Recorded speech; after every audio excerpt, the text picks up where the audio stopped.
सभी साथियों को, प्यारे बच्चों को जय हिंद और ढेर सारा प्यार। इस उम्मीद के साथ कि आप बहुत अच्छे तरह से होंगे, कोरोना से लड़ रहे होंगे, और नहीं लड़ रहे हैं तो कम से कम उसको दूर तो भगा ही होंगे। पास में आने दें, यही आपके लिए सबसे बेहतर है। दूर दूर से व्यवहार रखें अपनों से, और अपनों के लिए प्रयास ये करें कम से कम बाहर निकलें। बहुत ही आवश्यक हो तो बाहर निकलें। अब देखिए, हमें तो नौकरी करनी, तो मजबूरी में हमको जाना पड़ता है, तो इसलिए आप लोग कृपया करके बाहर ना निकलें। प्रयास ये करें ज़्यादा से ज़्यादा घर पे हैं। Be safe, be at home. हमेशा घर पे ही रहें। हमेशा घर पे रहने का मतलब सिर्फ इतना है कि आप क्या करें। सब लोग पूछा करते हैं, सर क्या करें कोरोना में। हम हमेशा आपको एक ही चीज़ कहते हैं, हम सिर्फ इतना करें कि हम कुछ ना करें, चुपचाप घर में रहें, खूब अच्छा पढ़ें। मैंने आपसे कहा था, यही एक अच्छा अवसर ईश्वर ने दिया है कि जब पूरी विडम्बना इस दुनिया पर है तो उसको हम नहीं अकेले टाल सकते। सब मिल के उसको यहाँ से भगाने का प्रयास करते हैं, और समय का ज़्यादा से ज़्यादा सदुपयोग करेंगे, हमेशा प्रयास करेंगे, है ना। चलिए शुरू करते हैं अपना सेशन। बहुत मज़ा आने वाली है आज इस सेशन में। बिंदुओं की संख्या ज़्यादा होगी तो थोड़ी सी मेहनत आपको करनी होगी, और हमें ज़्यादा मेहनत करके आपको बातें परेशानी होंगी। सबसे पहले कल के सवाल का जवाब जल्दी से दे दीजिए। कल का सवाल आपसे हमने पूछा था, चर्चा में किस देश के साथ भारत ने एलपीजी हेतु समझौता किया, लिक्विड पेट्रोलियम गैस हेतु किसने समझौता किया। तो मैंने धर्मेंद्र प्रधान के बारे में आपको बताया था कि धर्मेंद्र प्रधान ने बांग्लादेश के साथ, किसके साथ, बांग्लादेश के साथ समझौता किया है एलपीजी हेतु, और वो पाइपलाइन के द्वारा एलपीजी सबमिशन इस देश से दूसरे देश तक करने के लिए तैयारी कर रहे हैं। तो जवाब है बांग्लादेश। बांग्लादेश की राजधानी है ढाका, मुद्रा है टका, और वहाँ की प्रधानमंत्री हैं शेख हसीना और अब्दुल्ला हामिद। इतना कुछ हम आपको बता चुके थे, बहुत सारी चीज़, और आपको अच्छे से पता होगा भारत देश की सबसे ज़्यादा सीमा किस देश के साथ लगती है, तो आपको अच्छे से पता है किसके साथ लगती। यस, आप जवाब दीजिएगा। इनको अच्छे से पहचानते होंगे, सब पहचानते हैं। कारण भैया क्यों नहीं पहचानेंगे, ये हमारे गवर्नर हैं भाई। नोट पे इनका नाम लिखता है। पुस्तक overdraft saving the Indian saver, note करिए, overdraft saving the Indian saver किसने लिखी है। तो यह पुस्तक लिखी है हमारे पूर्व गवर्नर उर्जित पटेल ने। तो आरबीआई के पूर्व गवर्नर उर्जित पटेल ने overdraft saving the Indian saver नामक एक किताब लिखी है, जो इस महीने के अंत में रिलीज होगी। पुस्तक गैर निष्पादित संपत्तियाँ, दैस नॉट प्रॉफिटेबल एसेट्स, नोट कर लीजिए। आप बैंक में कहा जाते हैं ना एनपीए खाता, तो नोट कर लेंगे, नॉन प्रॉफिटेबल एसेट्स, गैर निष्पादित परिसंपत्तियाँ मुद्दे पर केंद्रित है, जिसने हाल के वर्षों में भारतीय बैंकिंग को प्रभावित किया है। इसे हार्पर कॉलिंग इंडिया ने प्रकाशित किया। पटेल की पुस्तक विवरण में कहा गया कि धन व्यय करने से पहले संप्रभु को अर्जित करने या बचाने की आवश्यकता नहीं है। वे या तो प्रिंट कर सकते हैं या उधार ले सकते हैं। मेरी बात फिर समझ लीजिएगा। ये कहना यह चाह रहे हैं कि संप्रभु माने होता है अथॉरिटी।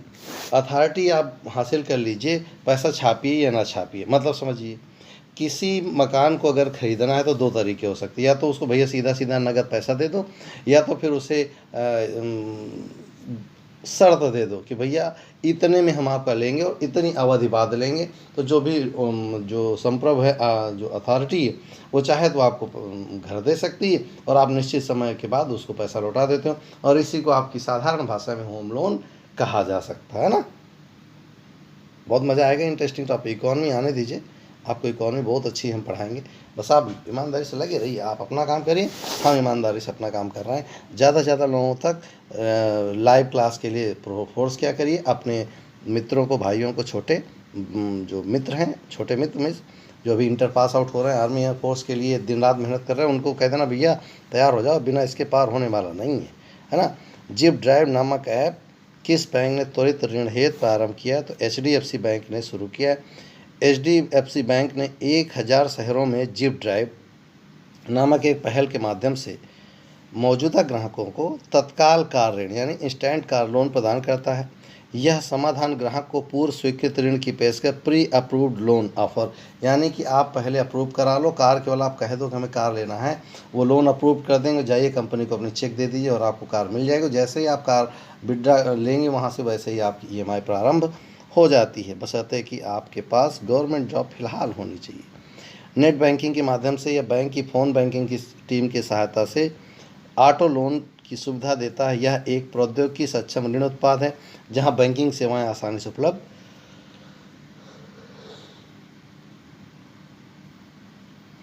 समझिए मेरी बात। चलिए इनको पहचानिए।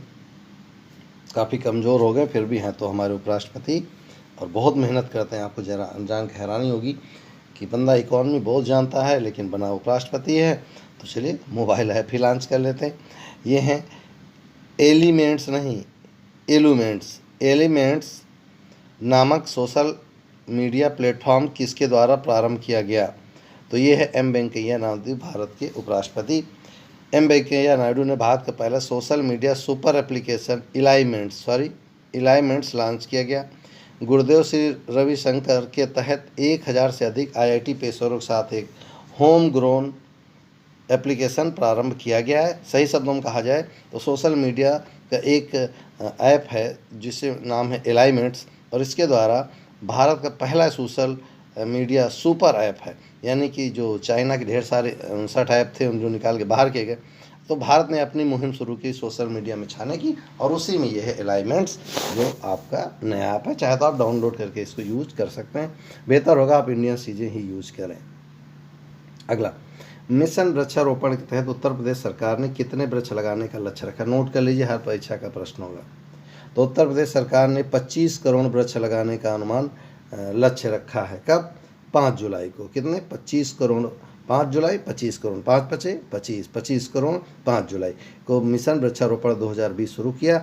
इसके तहत 25 करोड़ से अधिक पौधे लगाए जाएंगे, और हमने भी ढेर सारे पौधे लगाए हैं। आप आके हमारे कॉलेज में देख सकते हैं, बस हम आने नहीं देंगे, कोरोना चल रहा है ना, मत आना।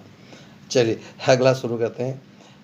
Launch of Diksha daily digital portal. Note करिएगा, LEAD learning through e resources made accessible for Delhi, that is LEAD. LEAD नामक लर्निंग पोर्टल किस राज्य सरकार द्वारा शुरू किया गया? कुछ मत फुल फॉर्म रटिए, कुछ मत रटिए, केवल आप ये जान लीजिए किससे शुरू किया। तो ई लर्निंग प्लेटफॉर्म, लीड नामक लर्निंग प्लेटफॉर्म किसने शुरू किया? तो दिल्ली सरकार ने शुरू किया है। E resource made accessible for Delhi, that is lead, launch किया गया है दिल्ली द्वारा। इसमें 10,000 शिक्षण सामग्री और पाठ सामग्री शामिल है जो कक्षा 1 से लेकर 12 के छात्रों के लिए उपयोगी है। नोट कर लीजिएगा, ये बहुत महत्वपूर्ण है। कितनी कक्षा के लिए लीड काम करता? तो 1 से लेकर 12 तक के लिए। डिजिटल मंच दीक्षा पर अपने साझा कर सकते हैं। दीक्षा मंच इस समय बहुत तेज़ी से उत्तर प्रदेश में चल रहा है, और इसी को 8 तक के लिए था, इसी को 12 तक के लिए किया इसने दिल्ली सरकार ने। चलिए ये जल्दी से देखिए, बड़ा इंटरेस्टिंग है। कौन है अपने? अरे भैया राष्ट्रपति जी हैं। चर्चा में धर्मचक्र दिवस कब मनाया गया? नोट करिएगा, धर्मचक्र दिवस मनाया गया 4 जुलाई को। हम इसका कमेंट से पूछेंगे आपसे। International Buddhist council, that is, note करिएगा, IBC इंटरनेशनल बौद्धिस्ट काउंसिल द्वारा धर्मचक्र दिवस 4 जुलाई को मनाया गया। यह दिवस बुद्ध के प्रथम उपदेश की याद में, जो उन्होंने अपने पहले 5 तपस्वी शिष्यों को हिरण उद्यान में दिया था। वर्तमान समय यह जगह उत्तर प्रदेश के वाराणसी के पास सारनाथ, यूपी के समीप स्थित सारनाथ में है। इस दिन को गुरु पूर्णिमा के रूप में बौद्धों को साथ साथ हिंदू भी मनाते हैं। यह दिन शिष्यों का गुरु के प्रति समर्पण और गुरु के महत्व को दर्शाता है। जिन्होंने गुरु पूर्णिमा वाला हमारा वीडियो नहीं देखा उसको जरूर देखें, आपको अच्छा लगेगा और बहुत कुछ सीखने को मिलेगा। तो धर्मचक्र दिवस मनाया गया 4 जुलाई को। चलिए अगला देखते हैं। पिछली बार हमने दिखाया तो ऐसा ही ये व्यक्ति इस डायरेक्शन में जा रहा था और ठीक अपोजिट डायरेक्शन में जा रहा, तो एक भाग गया था और एक आ रहा है। तो ये हैं जीन कास्टेक्स किस देश के नए प्रधानमंत्री बनाए गए? तो ये बनाए गए हैं फ्रांस के। इससे पहले हेडार्ड क्या हुए थे, वहाँ से हटाए गए थे। तो जीन कास्टेक्स फ्रांस के नए प्रधानमंत्री बनाए गए हैं। जीन कास्टेक्स को फ्रांस के नए प्रधानमंत्री के रूप में नियुक्त किए गए। ये फ्रेंच PM के रूप में जीन कास्टेक्स की नियुक्ति इमैनुअल मैक्रोन द्वारा की। उन्होंने पूर्व फ्रांसीसी प्रधान, अभी मैंने बताया ना, एडॉर्ड फिलिप की जगह लिए, जिन्होंने एक सरकारी फेरबदल से पहले पद से इस्तीफा दे दिया था, जो मनमुटाव चल रहा था उसकी वजह से, है ना। अगला देखिए, ये है क्या है देखिए, वाराम नामक संस्था के शीर्ष पर कौन खिलाड़ी है? तो ध्यान रखेंगे, वाराम नामक संस्था के शीर्ष पर खिलाड़ी हैं लेफ्टिनेंट कर्नल भरत पन्नू। कौन है? भरत पन्नू। भारतीय सेना के अधिकारी लेफ्टिनेंट कर्नल भरत पन्नू ने वर्चुअल रेस अक्रॉस अमेरिका वराम 2020 के पहले एडिशन में लीडर बोर्ड पर 3रा स्थान हासिल किया। पन्नू अंतर्राष्ट्रीय अल्ट्रा साइकिल रेस में पोडियम स्थान प्राप्त करने वाले पहले भारत। पोडियम वो होता है जो सबसे तीन, एक बीच इधर नीचा और बीच में ऊंचा होता है, उसे हम पोडियम कहते हैं। कैसे कहते हैं, जरा हम दिखा दें आपको कि पोडियम काम होता क्या है। तो पोडियम ऐसे होता है, जैसे एक ये है, ऐसे होता है, ऐसे। ए व्यक्ति जो विनर होता है वो नंबर 1 पे होता है, यहाँ पे 2, नंबर पे 3। तो ये जो भाग होता है पोडियम पाने वाले ये व्यक्ति बने हैं पहले भारतीय। वह 12 दिनों में 4086 किलोमीटर की दूरी और पुणे के पिंगल नीलाक में एक स्टेशनरी साइकिल में 71,000 मीटर की कुल ऊंचाई के साथ समाप्त हुआ। 4086 लगभग 4100 किलोमीटर की दूरी साइकिल से तय करना, आप 5 किलोमीटर में आप जाते हैं, बहुत बड़ी बात है। और ये लेफ्टिनेंट साहब, कर्नल साहब ने पूरा किया। कितना? 4086 किलोमीटर। ओहो। चलिए next, the Diana award. The Diana award किसे दिया गया? तो प्रिया ठकराल को दिया गया है द डायना अवार्ड। भारत की प्रिया ठकराल को मिला है। 13 वर्षीय छात्रा प्रिया ठकराल को उनके रिसाइकल ऐप के लिए 2020 डायना पुरस्कार दिया गया। उसने दिल्ली की रैक पिकर्स की मदद के लिए उपयोगकर्ताओं को वेस्ट हैंडलर से जोड़ने के लिए इस ऐप को विकसित किया। यह रिसाइकलर ऐप एक वेब बेस्ड मोबाइल एप्लीकेशन है जो उपयोगकर्ताओं को वेस्ट हैंडलर से जोड़ता है। ऐप के माध्यम से सेवा को दक्षिणी दिल्ली में रैक पिकर समुदाय के रैक कीपर जो एक दूसरे तक सामान पहुंचाते हैं ना घरों पर, जीवन को बदलने के उद्देश्य से अन्य भागों तक विस्तारित किया जाएगा। तो हमारे महत्वपूर्ण बिंदु थे जो हमें आप तक पहुंचाने थे। अब जो चीज़ है वो बहुत ध्यान से सुनेगा। आज हमने इसीलिए देश नहीं लिया कोई, क्योंकि ये काफ़ी बड़ा था, तो हमने कोई देश नहीं लिया है। चलिए शुरू करते हैं। S-400 क्या है, आपसे क्वेश्चन पूछा जाएगा, नोट करिएगा। S-400 एयर मिसाइल सिस्टम क्या है और भारत के लिए क्यों जरूरी? सुनिए। S-400 डिफेंस सिस्टम की डिलीवरी में 18 से 19 महीने लगेंगे। यह जानकारी रूस के उप प्रधानमंत्री यूरी बोरिसोव ने 8 सितंबर 2019 को दी थी। भारत रूस से वर्तमान समय की आधुनिक वायु रक्षा प्रणाली S-400 that is Triumph, note करिएगा, ट्रायम्फ हासिल करने जा रहा है। रूस से S-400 प्रणाली की डिलीवरी के लिए 5 अक्टूबर 2018 को भारत और रूस ने एक अनुबंध पर हस्ताक्षर किए थे। इस सिस्टम की डिलीवरी अक्टूबर 2020 से शुरू होगी और अप्रैल 2023 तक पूरी हो जाएगी। प्रधानमंत्री नरेंद्र मोदी की रूस यात्रा के दौरान इस सौदे को अंतिम रूप दिया गया और इस समझौते की संभावित कीमत $5.5 बिलियन या 36,000 करोड़ रुपए, नोट कर लीजिएगा, 36,000 करोड़ रुपए के लगभग बताई जा रही। समझौते के तहत रूस भारत को 5 S-400 anti missile defence system, 40 helicopter और 200 कामोव 226T हेलीकॉप्टर देगा। इस लेख में हम इस बात का वर्णन करेंगे कि यह वायु रक्षा प्रणाली क्या है और यह भारत के लिए इतनी जरूरी क्यों है। चलिए शुरू करें। देखिए, रूस द्वारा वायु रक्षा मिसाइल प्रणाली S-300 के विकास के प्रयास रूस और अमेरिका के बीच जारी शीत युद्ध के समय से जारी हैं। यानी ये काम अमेरिका रूस चोरी छुपे कर रहे थे। इस समय रूस को अमेरिका से परमाणु हमले का डर सता रहा था, इसलिए उसने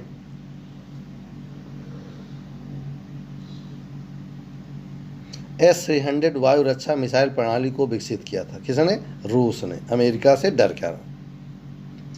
S-300 शुरुआत में हमले के लिए आने वाली क्रूज मिसाइलों और विमानों के खिलाफ रक्षा करने के लिए विकसित की गई थी, लेकिन बाद वाले संस्करण बैलिस्टिक मिसाइलों को भी रोक सकते हैं। बैलिस्टिक मिसाइल वो होते हैं जो पहले आपके अंदर भेद करेंगी फिर फटती हैं। S-300 रक्षा मिसाइल प्रणाली को 1970 के दशक में सोवियत संघ में प्रमुख औद्योगिक परिसरों, शहरों और अन्य रणनीतिक संपत्तियों की सुरक्षा के लिए तैनात किया गया था। रूस ने इसका एडवांस वर्जन तैयार किया है जो कि 2007 से सेवा में और दुनिया की सर्वश्रेष्ठ प्रणालियों में से एक मानी जाती है। अब जरा देखिएगा, रूसी सेनाओं ने कम से कम आधा दर्जन S-400 रेजिमेंट तैयार किए हैं। उनमें से कम 2 मास्को की सुरक्षा के लिए हैं, यानी उनकी राजधानी। इसके अलावा सतह से हवा में प्रहार करने में S-400 को रूस ने सीरिया में भी तैनात किया है। सुनिएगा, आधुनिकतम वायु रक्षा मिसाइल प्रणाली S-400 ट्रायम्फ के बारे में जानें। S-400 प्रणाली को रूस ने चीन को सप्लाई भी शुरू कर दी है और यह टर्की और भारत को बेचने के समझौते पर हस्ताक्षर कर चुका है। समझिएगा, चीन के पास भी है, ये ना कहें हमारे पास है। S-400 वर्तमान में दुनिया की सबसे उन्नत वायु रक्षा मिसाइल प्रणाली है जो कि एक साथ कई हमला करने वाली वस्तुओं जैसे सभी प्रकार के विमान, मिसाइल और ड्रोन को 400 किलोमीटर की रेंज तक पता लगाकर खत्म कर सकता है। इसकी विशेषताएं क्या हैं? नंबर 1, S-400 प्रणाली S-300 का उन्नत संस्करण है। ठीक, उसमें बस बैलिस्टिक नहीं था, इन्होंने बैलिस्टिक इसमें लगा दिया। S-400 लगभग 10,000 फीट लगभग 30 किलोमीटर की ऊंचाई तक निशाना साध सकता है, यानी एयर पे।